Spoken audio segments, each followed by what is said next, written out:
자, 이번 지문은 2023년 수능 지문. 네, 유치원 선생님의 체전이라는 작품이 들어있는 시였죠. 자, 요거 한번 또 읽어보도록 합시다. 항상 잊지 말아야 될 것, 뭐부터 읽는다? 보기부터 분석한다. 자, 보기를 분석해 봅시다.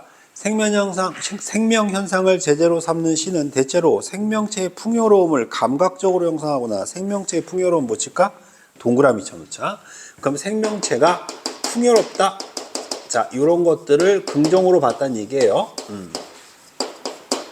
자, 요건 긍정으로 봤으니까 동그라미 쳐놓고, 자, 이런 걸 감각적으로 형성하거나 생명 파괴 현실을 극복한다. 아이고, 그럼 생명 파괴는 무엇일까? 그렇죠, 부정이죠. 근데 이 생명 파괴를 뭐 한대, 얘들아? 극복한대. 결국은 생명이 파괴되고 있는 현상 자체를 극복하는 시를 쓰고 싶은 건가 봐. 자, 이렇게 극복하는 모습을 형상화한다. 가는 만물의 조화로운 성장과 충만한 생명력에 자족하는 태도를, 그럼 여러분 이쪽이네. 그럼 가라는 시는 생명체의 풍요로움에 뭐하고 있다? 자족한다. 자족한다는 건 만족한다는 얘기야. 그럼 가라는 시는 생명체의 풍요로움에 만족하는 느낌을 드러낸 시로, 나는 인간의 욕망에 의한 상처와 고통으로 황폐화된 현실, 다른 말로 바꿔볼까? 생명체가 뭐 되고 있는 현실? 파괴되고 있는 현실, 이런 것을 강인한 생명력이 피어나는 공간으로 변화시키는 모습, 다시 말하면 극복하고 있는 모습. 자, 그럼 이건 무슨 시? 나시다. 이렇게 써놓은 거네요. 그러니까 결과적으로 보기에서는 앞에는 가시, 뒤에는 나시, 이렇게 분석해 라고 얘기한 겁니다. 이러한 두 양상에는 표면적으로 드러난 생명력의 모습은 차이를 보이지만, 그렇죠, 하나는 뭐죠? 풍요로운 거고요. 하나는 뭐죠? 파괴된 거죠. 자, 이렇게 다른 모습을 보이지만 생명체들이 어우러져 살아가는 모습을 보여준다는 점에서 동일한 지향성을 지닌다. 아, 그럼 여러분 이 두 가지의 공통점은 뭐다? 어울림이다. 어울림. 그죠? 생명체가 서로 어우러져서 지내는 모습, 어울림이라고 쓸게요. 저는 이게 바로 공통점이다. 그럼 결과적으로 이게 이 두 편의 시의 뭐다? 요점 정리예요. 그럼 이 요점 정리가 된 상태에서 이제 가시는 여러분, 긍정적인 시어가 등장할 때마다 생명체의 무슨 거? 풍요로움이다 라고 해석할 수 있으면 되는 거야. 무슨 말인지 이해 가시죠? 자, 그럼 가시 한번 읽어보겠습니다.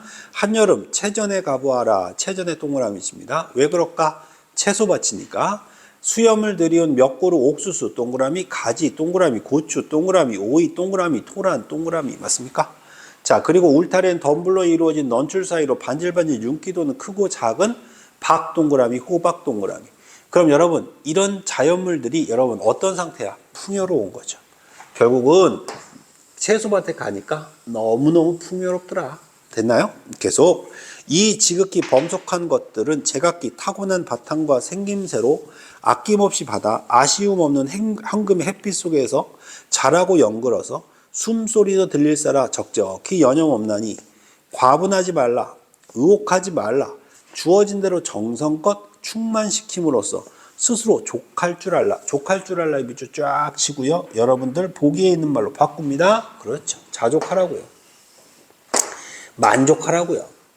이해됩니까, 여러분? 그럼 과분하지 말라는, 여러분 그렇게 하지 말라는 거니까 과분은 뭐가 될까요? 부정적 시어가 되는 겁니다. 계속 갑니다. 그죠? 족할 줄 알라. 오직 여기에 목숨의 유혈과 천지와의 화합이 있거니 한여름에 채전으로 가보아라. 나비가 신방 오고 풍뎅이가 찾아오고 잠자리가 왔다 갔다 바람결에 스쳐가고 그늘이 지나가고 비가 내리고 햇빛이 다시 나고 이같이 많은 손님들의 극진한 축복과 은혜 속에 얼마나 풍요로운 거니.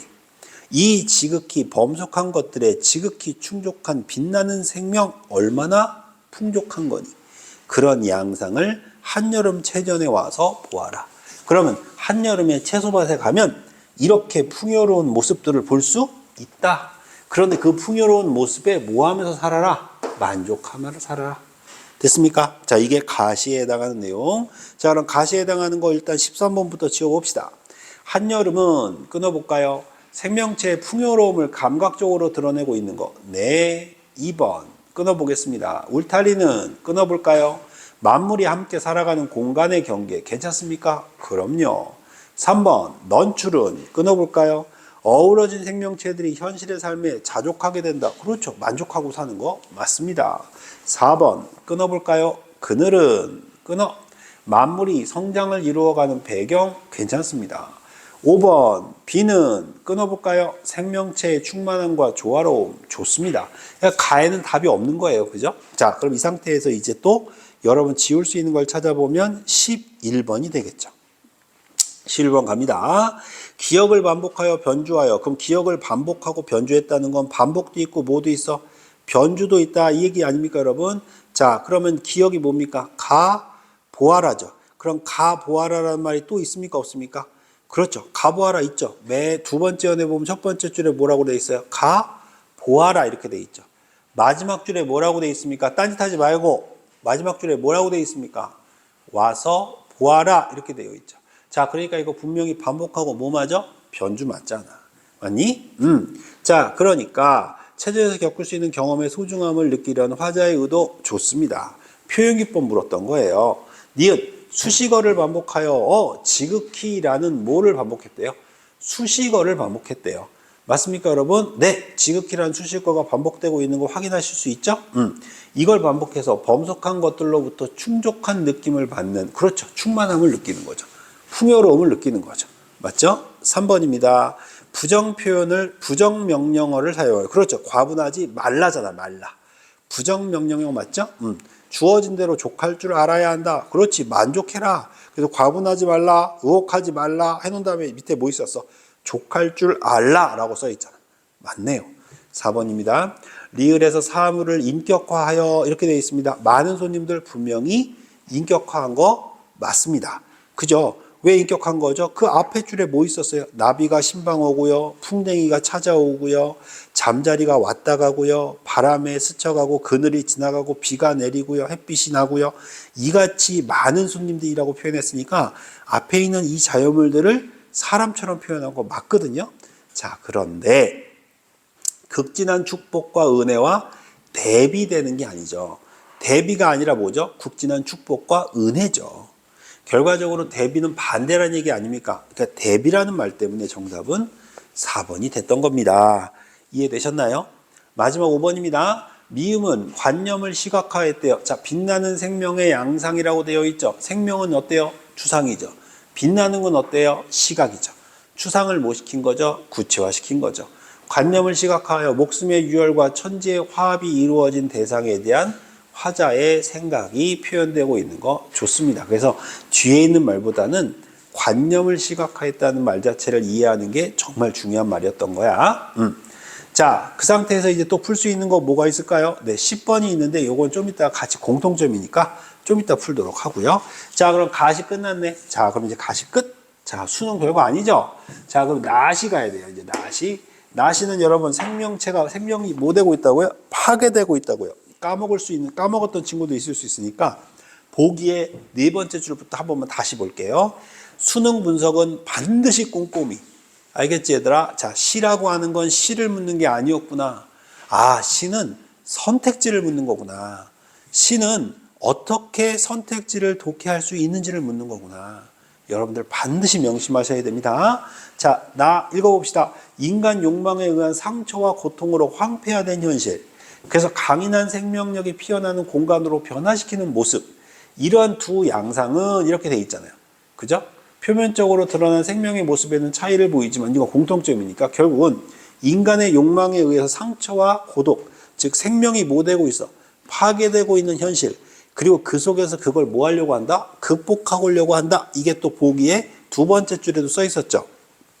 생명 파괴 현실을 극복하는 모습이라고 돼 있으니까. 그럼 이제부터는 부정적인 상황이 나올 거야. 자, 근데 그 부정적인 상황을 뭐 한다는 얘기도 나올까? 극복한다는 얘기도 나올 거야.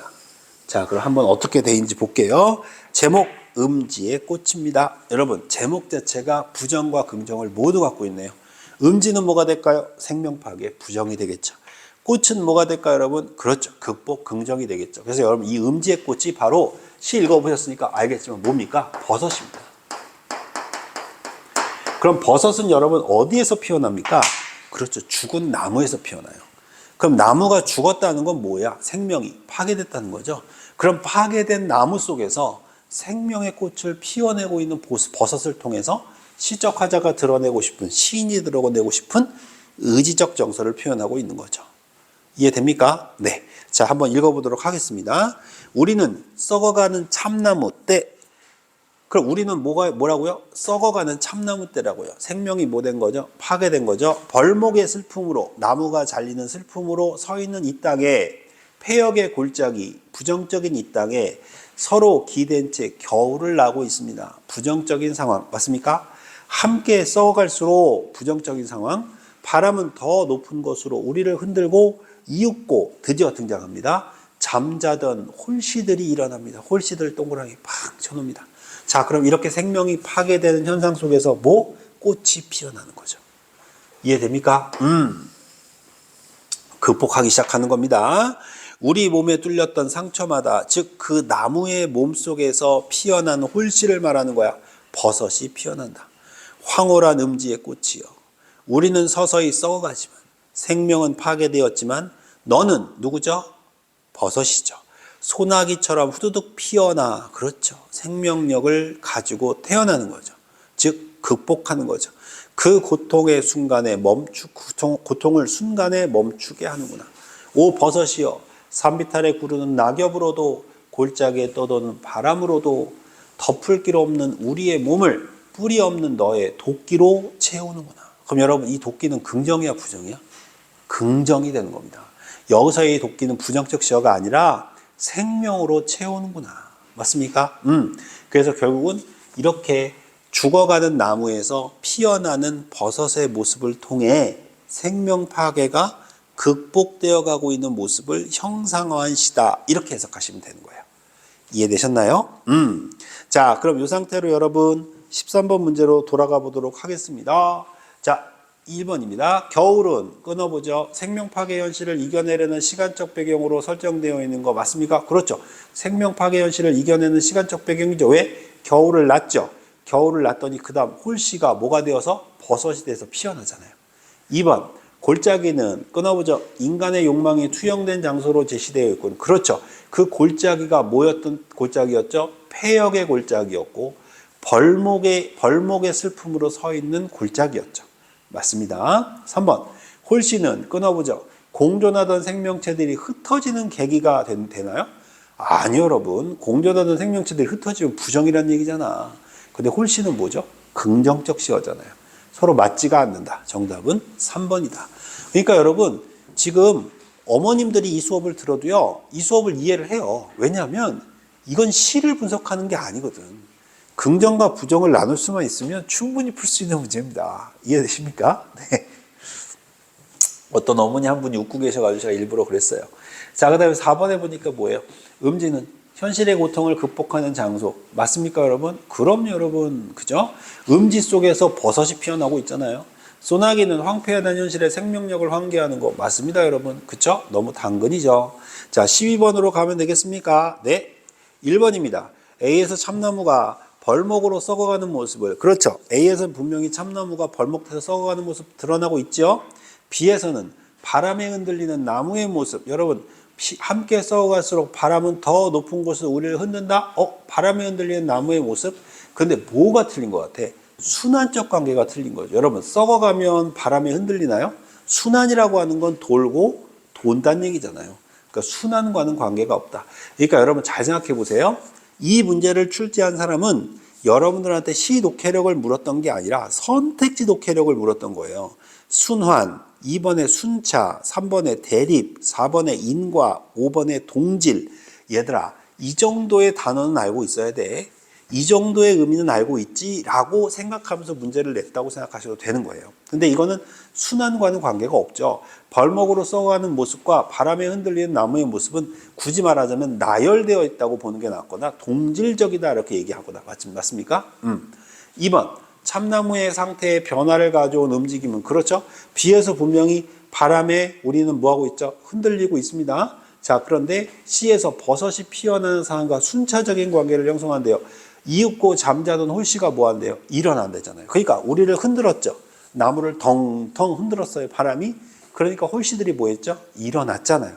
자, 그러니까 이건 분명히 순서대로 써져 있는 순차적 관계. 맞습니다. 정답은 2번. 3번. C에서 참나무의 상처에 생명이 생성되는 순간은, 그렇죠. 분명히 생명이 생성되고 있죠? 홀씨가 일어나고 있는 거니까요. 뒤에서 나무의 고통이 멈추는 과정과 대립이다. 여러분, 나무의 고통이 멈추는데 왜 대립이에요? 좋은 건데. 맞습니까? 대립적 관계가 틀렸죠. 4번. 뒤에서 참나무의 모습에서 일어난 변화는, 그렇죠, 여러분? 분명히 음지에 꽃이 피어나고 있는 모습이니까요. 2에서 낙엽이나 바람이 처한 상황과 인과적이다. 그럼 물어볼게요. 이런 변화 때문에 낙엽이 이렇게 된 거예요? 인과는 원인 플러스 결과로 연결되는 거잖아요. 그럼 D하고 E는 인과관계가 아니잖아요. 마지막입니다. 2. 뭡니까? 낙엽 구르고요. 바람 골짜기에 떠들고요. 이런 주변에 존재하는 사물들은 F, 즉 도끼로 채우는 거예요. 나무를 채워주는 제시된 대상과 동질적 관계입니까? 아니요. 하나는 부정이었고 하나는 긍정이었잖아요. 그러니까 이건 동질적이라고 말할 수가 없겠죠. 정답은 2번이다. 자, 이게 바로 2023년 수능 지문이었습니다. 그래서 이 두 지문 모두 자연의 모습을 통해서 뭘 드러내고 있는 거죠, 여러분? 자연의 모습을 통해서 생명체의 풍요로움과 생명 파괴를 뭐하고 싶어 한다? 극복하고 싶어 한다. 그래서 10번의 정답은 1번, 사물의 모습에 대한 긍정적 인식을 바탕으로 중심제재에 대한 무슨적 태도? 예찬적 태도. 자, 생명체의 풍요로움을 뭐하고 있죠? 예찬하고 있고요. 생명 파괴에서 극복하고 있는 누구의 모습? 버섯의 모습을 뭐하고 있다? 예찬하고 있다. 그 정답은 1번이다. 이렇게 보시면 되겠습니다. 자, 여기까지 되셨습니까? 네. 자, 이번 시는 2024년 6월달 평가원에 출제되었던 조지훈의 맹세, 오기원의 봄이라는 시입니다. 또 꼼꼼하게 보기부터 분석을 시작해 볼 텐데요. 여러분들이 이렇게 분석하는 모습을 계속 여러분들이 반복적으로 보다 보면 나도 모르게 시를 어떤 식으로 읽고 풀어야 될지가 몸에 익혀질 거예요. 그러니까 조금 힘들더라도 반드시 먼저 풀어보고 어떤 부분이 잘못됐는지를 좀 살펴볼 수 있는 그런 시간을 맞이하기 바랍니다. 자, 그럼 16번부터 먼저 읽어보면 되겠네요. 자, 가는요, 부재하는 임을 기다리며 더 나은 세상에 대한 바람을 들어야 했대요. 주제예요. 자, 그럼 여러분 지금 임이 있는 거야, 없는 거야? 임이 없다고요. 자, 임이 없는 상태야 지금. 임의 부재란 말이에요. 부재. 이미 부재하고 있는 상황에서, 맞습니까? 더 나은 세상이 왔으면 좋겠대요. 그럼 더 나은 세상은 뭐가 될까요? 긍정이 되는 거죠. 그러니까 더 나은 세상을 기다리면서 오지 않는 부재하는 임, 맞죠? 그럼 결과적으로 님은 지금 내 곁에 없어요. 그죠? 자, 그런데 더 나은 세상이 오기를 바란대요. 이게 이 시의 주제죠, 뭐. 그럼 결과적으로 시 읽다가, 가시 읽다가 긍정이면 뭐라고 생각하면 돼? 더 나은 세상에 대한 바람. 부정이면 뭐라고 생각하면 돼? 부재하는 임. 이렇게 생각하면 되겠네요. 나는 봄과 같은 세계에서 대상과 함께 자유를 누리려는 바람이 드러납니다. 이렇게 돼 있네. 자, 그럼 나시도 그냥 옆에다 한번 같이 정리를 해볼까요? 자, 나시는 뭐죠? 봄과 같은 세계에서 대상들과 함께 자유를 누리려는 바람이래요. 자, 그러면 봄이라는 세상은 자유를 누리는 세상인가 봐. 근데 이런 걸 누리고 싶은 뭐가 들어간다고? 바람이 들어간다고, 바람. 즉 소망이 드러난다고. 그럼 지금 이 세상은 자유가 있는 거야, 없는 거야? 없다는 얘기지. 결과적으로 이런 걸 누리고 싶대요. 됐습니까? 그러면 부정적 시어가 나오면 이건 자유가 없는 거고요. 즉 봄이 아닌 거고요. 그죠? 긍정적 시어가 나오면 이런 바람이 드러나는 시어다. 이렇게 해석하라는 얘기입니다. 자, 그 다음에 이제 그러나 가는 대상에게 의미를 부여하는 화자의 시선이 두드러짐에 비해, 그러니까 가에서는 대상에게 어떤 의미를 부여를 하는데, 나에서는 화자가 주목하는 대상들의 모습이 두드러진대요. 가는 화자의 시선이 두드러지지만 나는 대상의 모습이 두드러진대요. 이 차이가 주변 존재하는 대하는 태도나 바람을 실현하는 방식에 반영되기도 한대요. 자, 그러니까 요거는 주어가 누구죠? 화자가 중요한 거고요. 나시는 대상이 중요하다 이 말인가 봐요. 자, 내용적인 건 아니니까 일단 요것만 정리해 놓고 시로 한번 가보죠, 뭐. 자, 그럼 요거는 가시를 해석할 때 쓰고요. 요거는 나시를 해석할 때 쓰는 걸로 이렇게 해놓고. 됐나요? 자, 그럼 제목부터 갑니다. 제목 뭡니까? 조지훈의 맹세죠. 여러분, 맹세라는 말 딱 듣는 순간에도 느낌 오시죠? 결국은 화자가 맹세하는 거겠죠? 자, 읽어보겠습니다. 만년의 싸늘한 바위를 안고도 뜨거운 가슴을 어찌하랴. 그럼 만년의 싸늘한 바위야. 그럼 여러분, 싸늘한 바위라는 건 뭐야? 부정적인 건 느낌 들어? 자, 그럼 이미 뭐 한다는 거야? 없다. 이렇게 해석해버릴까? 자, 이렇게 님은 없지만, 맞나요? 뜨거운 가슴은 어찌하겠습니까? 그럼 뜨거운 가슴은 긍정적 시어 맞아요? 그럼 뭐라고 해석할 거야? 더 나은 세상을 바라는 건 어떻게 할 수 있겠습니까? 어둠에 창박한 꽃송이마다 싸늘한 바위와 똑같죠? 깨물어 피 터진 입을 맞추어 긍정적 시어. 맞습니까, 여러분? 즉, 더 나은 세상에 대한 의지죠. 마지막 한 방울의 피마저 불어넣고 해돋는 아침에 죽어가겠대요. 결과적으로 해돋는 아침이 온다면 그냥 죽겠대. 다시 말하면 얘들아, 더 나은 세상을 지금 뭐하고 있어요? 꿈꾸고 있습니다.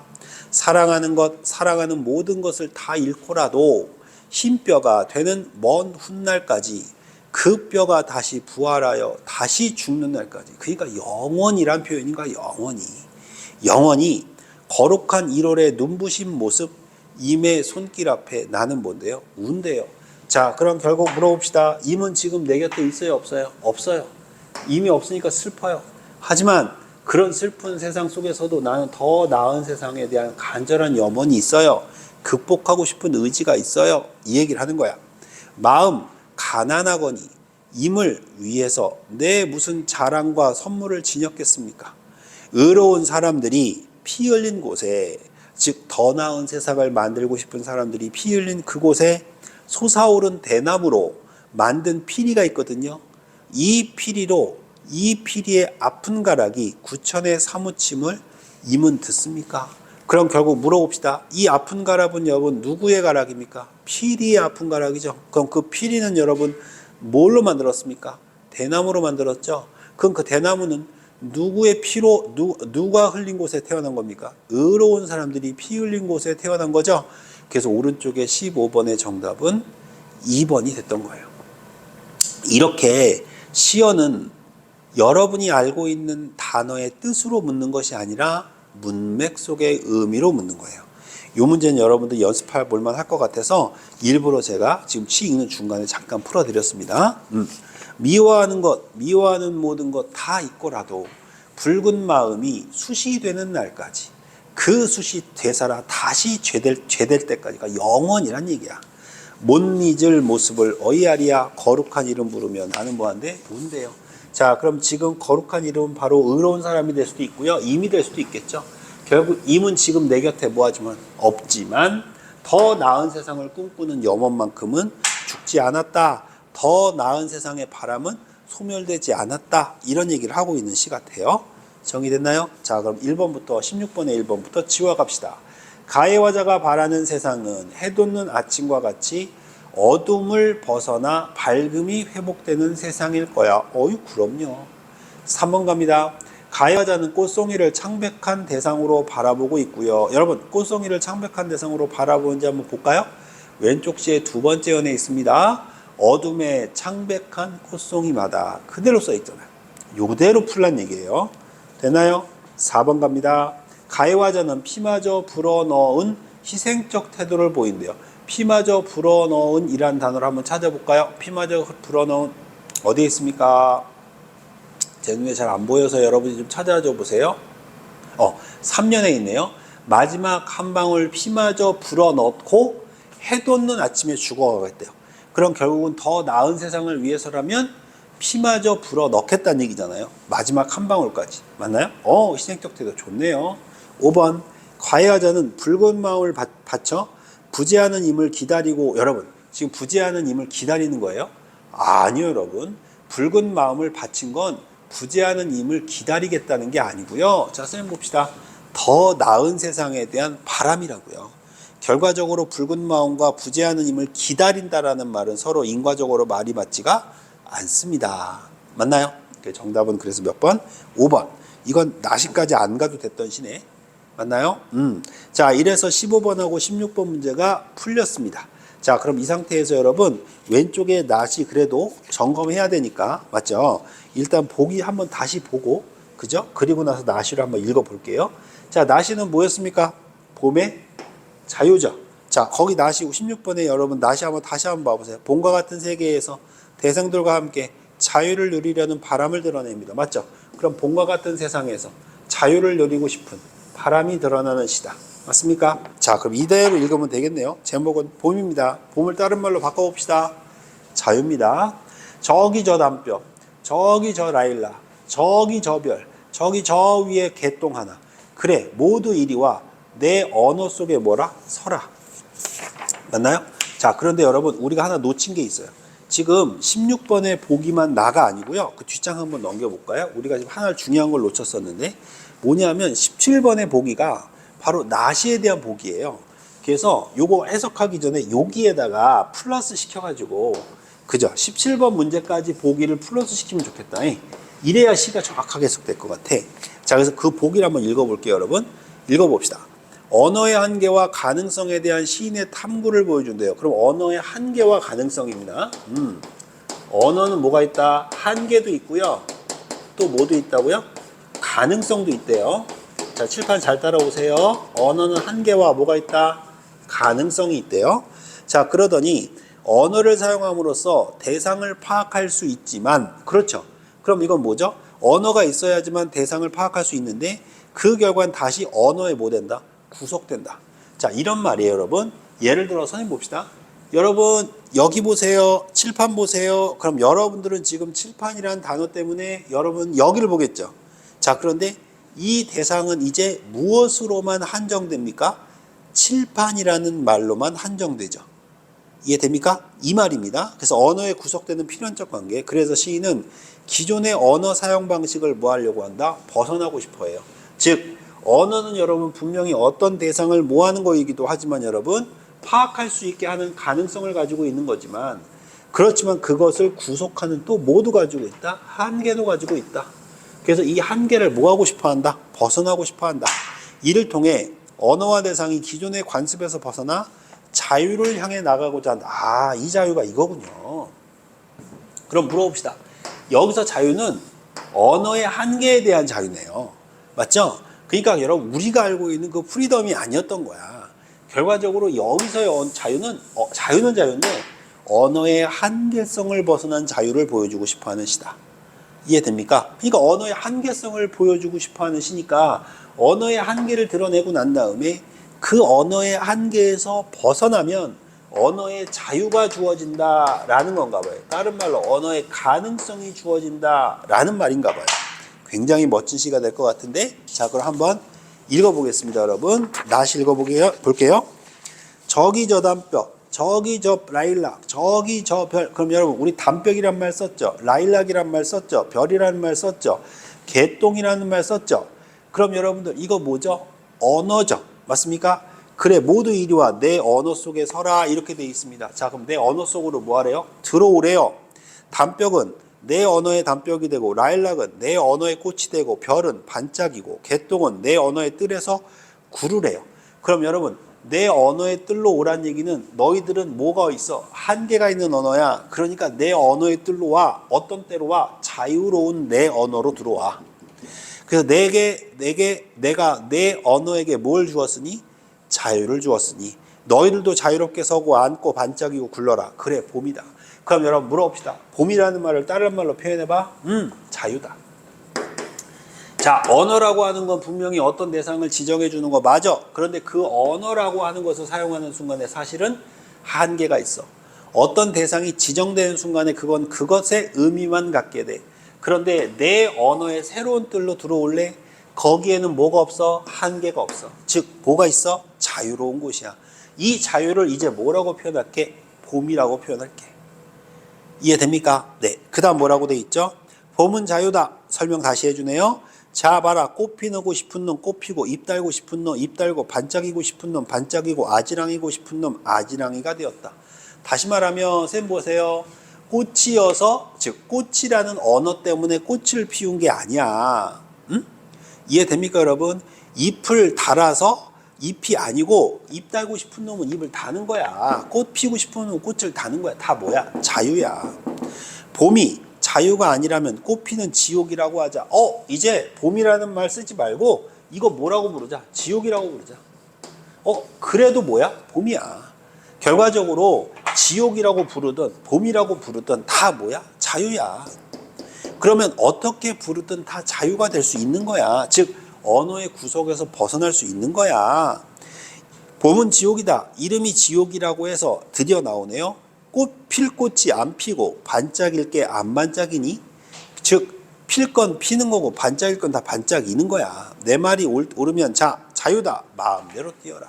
결과적으로 여러분들이 언어라고 하는 것의 한계에서 뭐해라? 벗어나야 한다. 이 얘기를 하는 거예요. 그래서 언어의 한계 속에서 벗어나면 뭐가 된다? 자유가 된다. 그러니까 언어의 구속 안에서 벗어나야 한다라는 걸 얘기하고 있는 시구나라는 걸 파악하시면 된다. 이해되셨나요? 어려운 시지만 굉장히 의미심장했던 시였습니다. 자, 그럼 17번 문제를 한번 풀어보도록 하죠. 기억은 자신의 언어 속에서도 기존의 언어 사용 방식이 유지된다고 생각하고 있어? 아이고, 유지되면 안 되죠. 맞죠? 내 언어 속에 서라는 건 기존의 언어 방식에서 탈피하자는 얘기니까 적절한 거니까 틀렸고요. 니은은 대상을 파악한 행위까지 포기하면서 자유를 얻고자 하는 의도를 드러낸다. 여러분, 지금 대상을 파악한 행위까지 포기한 거예요? 아니요, 포기한 게 아니에요. 그죠? 3번, 새로운 표현을 시도해서, 그렇죠, 언어와 대상의 자유를 얻을 가능성을 모색한다. 이게 이 시의 주제 아닙니까? 정답은 몇 번? 3번이 됩니다.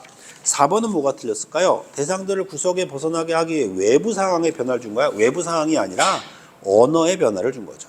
언어의 구석에서 벗어나는 거죠.